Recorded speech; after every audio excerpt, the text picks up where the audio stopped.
Hello दोस्तों, veterans नमस्कार। मैं आपको बताना चाहूँगा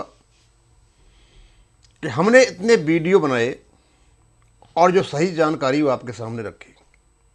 उसके बाद वेणुगोपाल जी आए और पाटनी साहब तो लगातार लगे हुए हैं। उन्होंने इवन सुप्रीम कोर्ट को भी लेटर लिखा। उन्होंने जो रजिस्ट्रार है सुप्रीम कोर्ट का, उनके बारे में भी कहा। पता नहीं कितनी कितनी चीज़ें उन्होंने बताई, बहुत सारी कुछ। अब बनाते बनाते हम भी लगता है कि थोड़े थक गए हों, आप भी शायद सुनते सुनते थक गए हों। लेकिन जितने भी वीडियो बने और जो भी जिसके बारे में कहा गया, तो ज़रूरी है जब सामान खरीदने जाते हैं, प्रोडक्ट लेने जाते हैं, सबसे पहले ये देखते हैं भाई इसका रिव्यूज़ क्या है।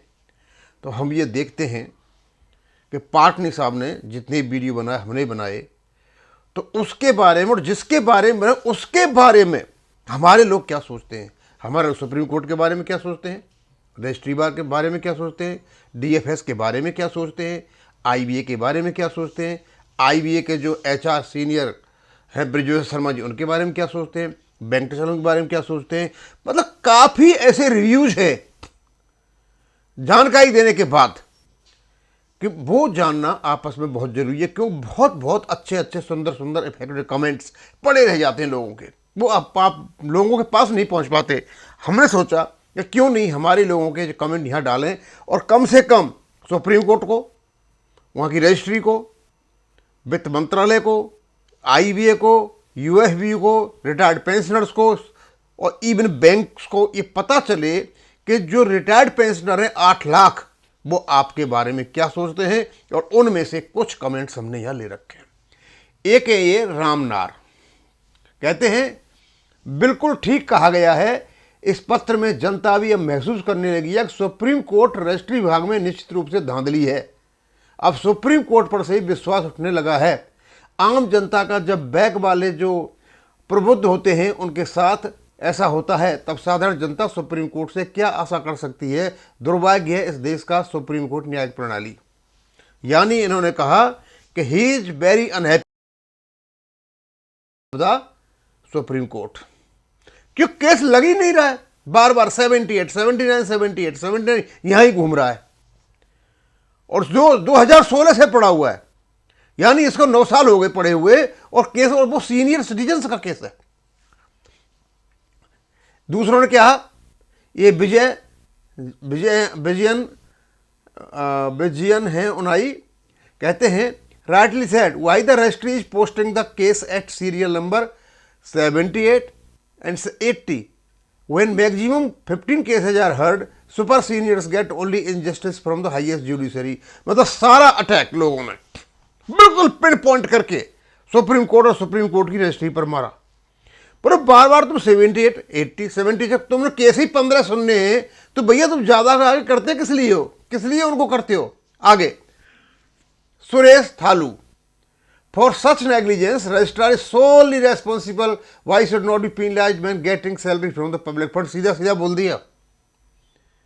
जब भाई सीनियर सिटीजन्स का वो है, आर्टिकल 14 और 21 का मामला है, तो तुम केस को क्यों नहीं लगाते हो।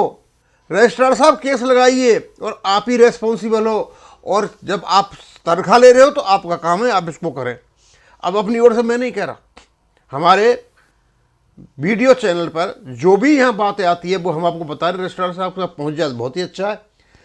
अब निर्मल सिंह जी, अब कमल पाटनी जी ने मुद्दा अपने हाथ में ले लिया है, धीरे धीरे रजिस्ट्री समेत कई चेहरे नंगे होंगे।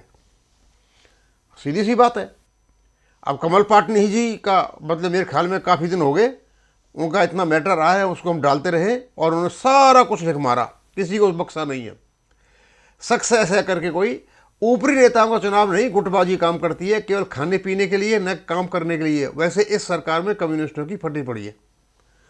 ये बिल्कुल सही कहा कि जो नेता हैं ना, वो काम करने के लिए चुनाव नहीं लड़ते हैं, उनको गुटबाजी करनी है। ये मेरे गुट का है, उसका गुट का है, ये इसका कास्ट का, उसका कास्ट का, इन्हें कोई मतलब नहीं है पेंशन ऑब्लिगेशन से लेकर के। ये कमेंट जब इन लोगों तक जाएंगे तो इनका पता चलेगा कि एक्चुअली में इनके बारे में लोग क्या सोचते हैं। करमचंद, ये एक ऐसा व्यक्ति है, मैंने इसको कभी सेटिस्फाई नहीं पाया। He is always unsatisfied. लेकिन यहां भी इसने एक बहुत बड़ी बात कही। कहते हैं AIVRF nothing but a social group of retirees having no legal entity to bargain, only highlighting their leadership and befooling pensioners. अब ये तो हमने बहुत कुछ कहा था। जब हमने जैन साहब के बारे में कहा तो उस पर इन्होंने कमेंट किया कि कुछ लोग हैं जो इकट्ठे हो गए और केवल लोगों को बेवकूफ़ बना रहे हैं। ये सैलिस पेंशन के सभी संगठन दलाली करते हैं, सभी चोर हैं, कागजी संगठन बनाकर अपनी कमाई करते हैं। जो पेंशन के सदस्य हैं वो अब चाहे UFB हो और चाहे रिटायरमेंट के संगठन हो, AIVRF हो, AVPAR हो, कुछ भी हो, ये तो सही है। जब इन पर जोर पड़ता है तो उसके बाद एक भूख हड़ताल करते हैं, फिर पब्लिसिटी करते हैं, फिर खाते हैं पीते हैं और उसके बाद अपनी अपनी घरों में चले जाते हैं।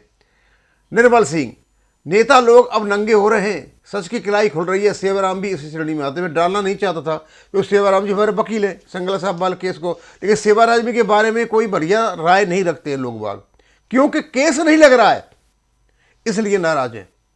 और मैं आपको बता दूं, मैं कल भी डालूंगा उसको, आज सुनवाई थी, एक केस है आर्मी का X6200 का केस का, मैंने पहले भी डाला है, अब फिर डालूंगा, उसका अभी अपडेट नहीं आया है।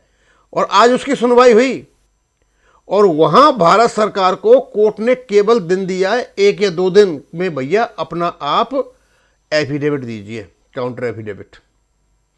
और उनको कहा गया है पिटिशनर्स को, जैसे ही आप काउंटर एफिडेविट आता है आप 7-8 दिन में दीजिए। और उनकी शायद 8-12 को, यानी 12 महीने में उनकी सुनवाई है। भाई उनकी 23 में केस लगता है और सुनवाई हो रही है, वहाँ भी पेंशनर्स का मैटर है, इधर भी पेंशनर्स का मैटर है, और यहाँ टाइम ही नहीं मिल रहा है, यहाँ सीरियल नंबर ही नीचे नहीं आ रहा है। तो स्वाभाविक सी बात है भाई सेवाराम जी, ये तो गलती आपकी ही दिखाई दे रही है। और एक कमेंट है उसने बड़ा लम्बा चौड़ा लिखा, इसको मैं ज़्यादा ध्यान दूंगा। ना CHP को छोड़ा, ना ब्रिजेश शर्मा को छोड़ा, ना UFBU को छोड़ा, और किस किस को नहीं छोड़ा मैं पढ़ के बता देता हूँ।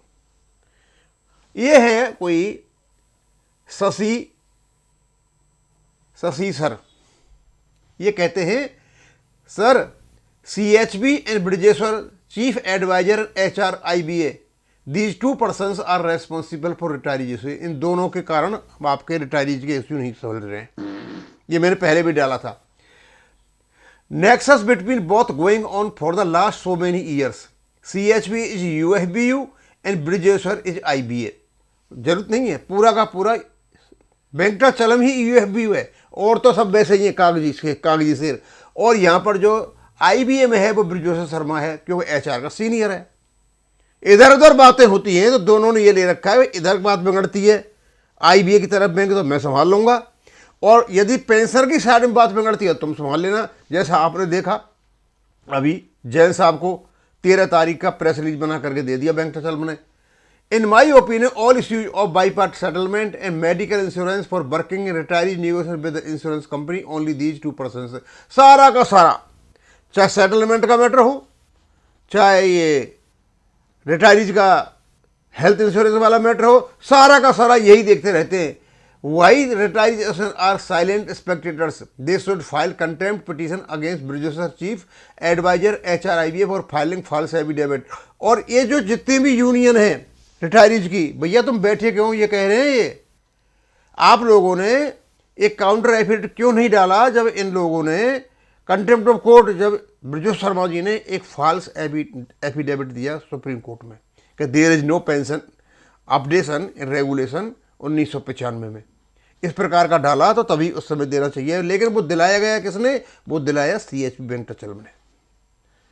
तो ये सारे कमेंट देखने के बाद में स्वाभाविक सी बात है, ये रिव्यूज हैं एक प्रकार के, हमारे लिए काम करने वाले जितनी भी संस्था उनके लिए रिव्यूज हैं, और हमारे बैंक पेंशनर्स के भी रिव्यूज हैं। आप अपना रिव्यूज देख लीजिए, लोग आपके बारे में क्या सोचते हैं। अब तुम्हें नहीं लगा तो अलग बात है, सुधर बहुत अच्छा है, और न सुधरे तो हम तो इस प्रकार डालते रहेंगे। अब इसको मैं यहीं ख़त्म करूँगा। थैंक यू, धन्यवाद।